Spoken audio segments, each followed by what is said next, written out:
সকাল ৯টা বাজে। অনেকক্ষণ ধরে ফোনে রিং হচ্ছে। আমি ওয়াশরুম থেকে শব্দ শুনতে পাচ্ছি। ২ মেয়ের পরীক্ষা শেষ। তাই তার মা সহ সবাই আজ অ্যালার্ম ছাড়া ঘুমাচ্ছে। কয়েকদিন ধরে জীবনের জটিলতায় ঘুম ঠিকমতো হচ্ছে না। প্রতিদিন সকালে ঘুম থেকে উঠে আগে আম্মার ঘরে যাই। আম্মা ঠিক আছে কিনা। আম্মার ডিমেনশিয়া ধীরে ধীরে বেড়ে যাচ্ছে। আজকাল আম্মা আমাকেও চিনতে পারে না। আমি নাকি আম্মার ছোট ভাই। ইদানিং আম্মা হুটহাট লক করে বাহিরে চলে যায়। সিকিউরিটি গার্ড নিচে থেকে আবার বাসায় দিয়ে যায়। আম্মা আমার বর্তমান জীবনে কি চলছে কিছুই বুঝে না। মা সুস্থ থাকলে আমার জন্য কত দোয়া করত। আমি ফোনের রিং শুনলে আজকাল ভয় পাই। মা সুস্থ থাকলে অচেনা কোনো ফোনের শব্দ শুনে মাও আজকাল আমার মতো অস্থির হতো। আমি ওয়াশরুম থেকে বের হয়ে ফোন নাম্বারটা দেখে অপরিচিত। কে ফোন করলো আমাকে? কে বলছেন? আমি থানা থেকে বলছি। আপনি কি রাশেদ? জি, আমি রাশেদ। আপনাকে একটু থানায় এসে দেখা করতে হবে। আমি বললাম ঠিক আছে। আমি আগে আম্মার রুমে গেলাম। আম্মা গভীর ঘুমে আছে। আমার আম্মা তার সারাটা জীবন আমাকে দিয়েছে।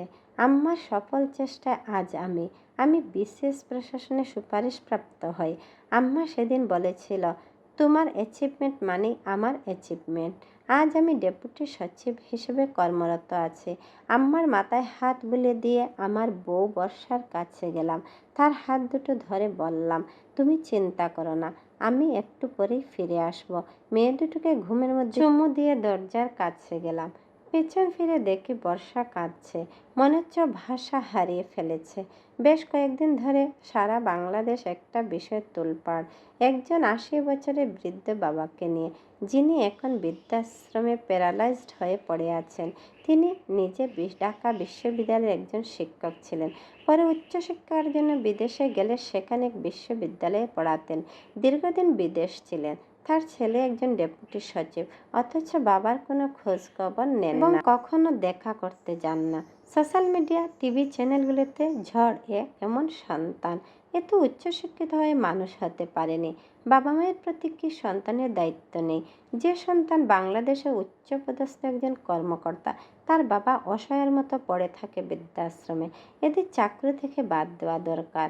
নিজের যে বাবা ছোটবেলা সন্তানকে বুকের মধ্যে আগলে রাখত, সেই সন্তানের বুকে একটু জায়গা নেই বাবার জন্য। যে বাবা হাজার হাজার ছাত্র পড়িয়ে সম্মান অর্জন করেছে, অথচ নিজের ছেলের কাছে তার সম্মান নেই। সাংবাদিক ভিডিওতে সেই বৃদ্ধ বাবার সাথে কথা বলেছেন। বৃদ্ধ স্পষ্ট ভাষায় কিছু কথা বলে আর চোখ দিয়ে পানি পড়ে। বৃদ্ধ বাবা তেমন কিছু মনে করতে পারেন না। বৃদ্ধাশ্রমে যিনি দায়িত্বে আছেন, তিনি ওনার ছেলে সম্পর্কে তথ্য দিয়েছেন। ৩ বছর আগেও উনি তার বাবাকে ভর্তি করে চলে গেছেন আর আসেননি দেখতে, তবে মাসে মাসে টাকা পাঠান। বিষয়টা বেশ ছড়াইছে। উনি ডেপুটি সচিব, দেশেই থাকেন, অথচ বাবাকে দেখেন না। আর সেই ব্যক্তি হলাম আমি, মানে রাশেদ। আমি থানায় দেখা করতে থানার উদ্দেশ্যে রওনা হলাম। বর্ষা চুপচাপ রাশেদের চলে যাওয়া দেখল আর মনে মনে বলল, রাশেদকে সে বিশ্ববিদ্যালয় থেকে চেনে। তখন সে তার বন্ধু। ওকে দেখেছি সবসময় মানুষের উপকার করতে। অনেক সময় সে নিজে না খেয়ে অন্যকে খাওয়াইছে। কোথাও ওকে বিপদে পড়লে ঝাঁপিয়ে পড়তো। ওকে মানুষ অমানবিক বলছে, ওর দিকে আঙ্গুল তুলছে। বর্ষা আকাশের দিকে তাকিয়ে বলল, আল্লাহ ওকে মান সম্মানে বাসায় ফিরাইও। রাশেদের বাবার এক ছাত্র রাশেদের নামে থানায় অভিযোগ করেছে। ব্যাপারটা চারদিকে মানুষের মনে এত নাড়া দিয়েছিল যে সবাই রাশেদের শাস্তি দাবি করছিল এবং তাকে চাকরি থেকে বাদ দেওয়া হোক প্রতিবাদ উঠেছিল। তার অফিসেও ব্যাপারটা খতিয়ে দেখছিল। আমাকে জিজ্ঞাসাবাদ করা শেষ হলে আমি থানা থেকে বের হই। এর মধ্যে থানার আশেপাশে মিডিয়া এসে হাজির। আমাকে দেখে এক এক করে প্রশ্ন করা হচ্ছে, কেন আমি এরকম করলাম আমার বাবার সাথে। যে বাবা আমাকে জন্ম দিয়েছে, সেই বাবার সাথে প্রতারণা করলাম কেন? আমি কি উত্তর দিব ভাবছি। এর মধ্যে আমার সন্তান, ওয়াইফ ও আমার মায়ের কথা মনে হলো। তাদের কথা ভেবে আমাকে বলতেই হবে, বিশেষ করে আমার মা। কারণ মা ছিল বলে আমি আজ একটা শক্ত অবস্থান দাঁড়িয়ে আছি। মা আমার জীবনের কারিগর। আমি বলতে লাগলাম, আমার বয়স যখন 7 বছর তখন আমার বাবা ছিল আমার একমাত্র বন্ধু। বিকেল হলে আমি বাবার জন্য অপেক্ষা করা শুরু করতাম। বাবা আসলে আমি বাবার সাথে পুরো বাড়ি ছুটে বেড়াতাম। সন্ধ্যায় বাসার পাশের মাঠে লাইটের আলোয় বাবা আর আমি ব্যাডমিন্টন খেলতাম। যেদিন বাবার বাসায় আসতে দেরি হতো সেদিন না খেয়ে কান্না করতে করতে ঘুমিয়ে যেতাম। কি সুন্দর দিনগুলো আমার ছিল। বাবা আমার পরম বন্ধু হয়ে ওঠে, আমাকে খুব ভালোবাসতো। তারপর হঠাৎ বাবা আস্তে আস্তে বাসায় দেরি করে আসতে শুরু করলো। বাবাকে নাকি ক্যাম্পাসে পড়াশোনার জন্য থাকতে হয়। বাবার উপর আমার অনেক অভিমান হতো। একদিন দেখি বাবা আগের মতো আমার অভিমানও ভাঙায় না। কেন জানি বাবার উপর একটু আরও রাগ হতো। তারপর একদিন বাবা বলল তিনি পিএইচডি করতে যাবেন দেশের বাহিরে, আমাদেরকে কয়েক মাস পর নিয়ে যাবেন। আমি চিৎকার করে বাবাকে জড়িয়ে ধরে বললাম, না বাবা, আমি তোমাকে কোথাও যেতে দিব না, আমাকে আর মাকে সাথে নিয়ে যাও। বাবা সেদিন আমাকে প্রথম জোরে ধমক দিল। আমি ভয় পেয়ে গেলাম, প্রচণ্ড ভয় পেলাম। মনে হলো আমি এই কয়েক মাসে একটু একটু করে বাবাকে অনেকটা হারিয়ে ফেলেছি। তারপর বাবা একদিন চলে গেল। প্রতিদিন বাবার ফোনের অপেক্ষায় মা আর আমি থাকতাম। আমাদের বাসায় তখন টিএনটি ফোন ছিল। বাবা যাওয়ার পর মাঝে মাঝে ফোন দিত। আমি বাবার সিঁড়ি দিয়ে ওঠা মিস করতাম, কারণ বাবার জন্য আগে আমি দরজায় কান পেতে থাকতাম। বাবা আসার পায়ের শব্দ আমি বুঝতে পারতাম। পুরো বাড়িটার দিকে তাকিয়ে বাবাকে খুঁজতাম। বাবা আর আমার খুনসুটি। আস্তে আস্তে বাবা আমাদেরকে ফোন খুব কম দেয়। মা বাবার এক কলিগের কাছে জানতে পারল বাবা সেখানে তার এক কলিগকে বিয়ে করে সংসার করেছে, ঠিক করেছে ওখানে সেটেল হবে। মা জানার পর বাবাকে ফোন দিয়ে ঝগড়া ও কান্নাকাটি করে। মা আর বাবার সুন্দর সম্পর্কটা আমাদের ভেঙে গেল। এরপর থেকে বাবা আমাদের সাথে আর যোগাযোগ রাখলো না। আমার মা আমাকে নিয়ে নানা বাড়িতে আসলো।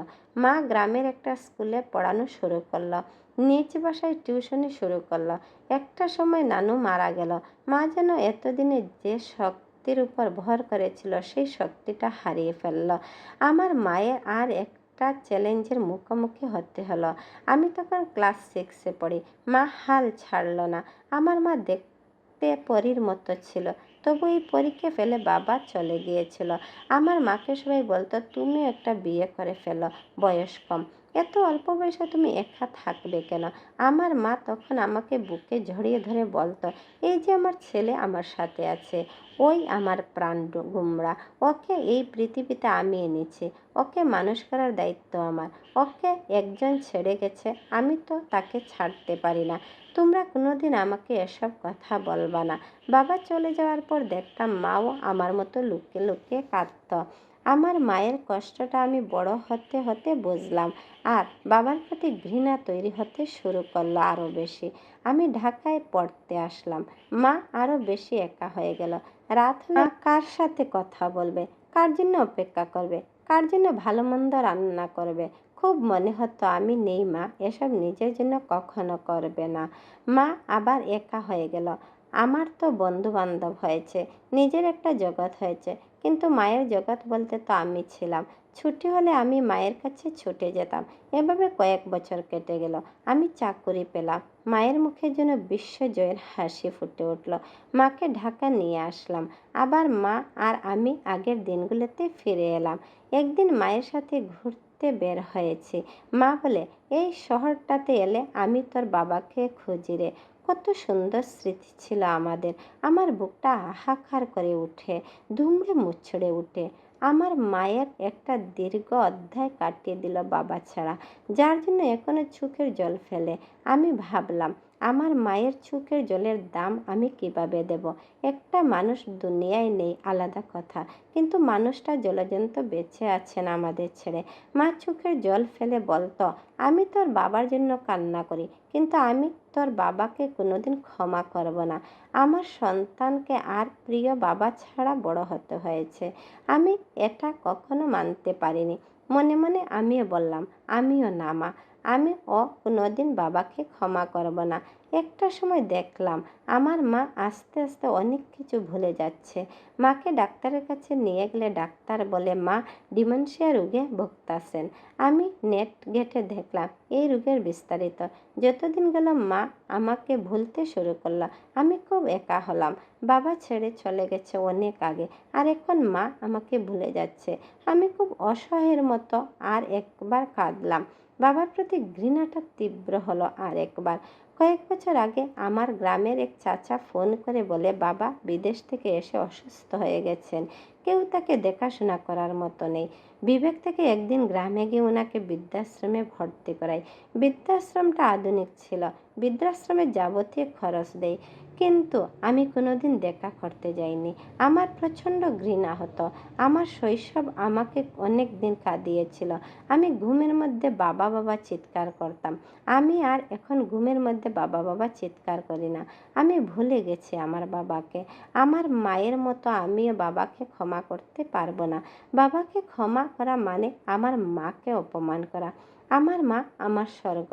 কথা শেষে আমি বললাম আপনারা এবং এই সমাজ আমাকে যা শাস্তি দেবেন আমি তা মাথা পেতে নেব। আমার কথা শুনে চারদিক স্তব্ধ হয়ে গেছে। ততক্ষণে কেউ আর প্রশ্ন করল না। বিকেলে আমার বড় মেয়ে কাছে এসে বলে বাবা সোশ্যাল মিডিয়া নিউজ চ্যানেলে তোমাকে নিয়ে অনেক পজিটিভ পোস্ট দিচ্ছে, বলে আপনি ঠিক করেছেন রাশেদ, এটা আপনার বাবার প্রাপ্য। আমি মায়ের রুমে গিয়ে মায়ের হাত ধরে বসে আছি। মা শুধু আমার দিকে তাকিয়ে আছে, হয়তো মনে করার চেষ্টা করছে আমি কে। আর আমি মনে মনে বলছি মা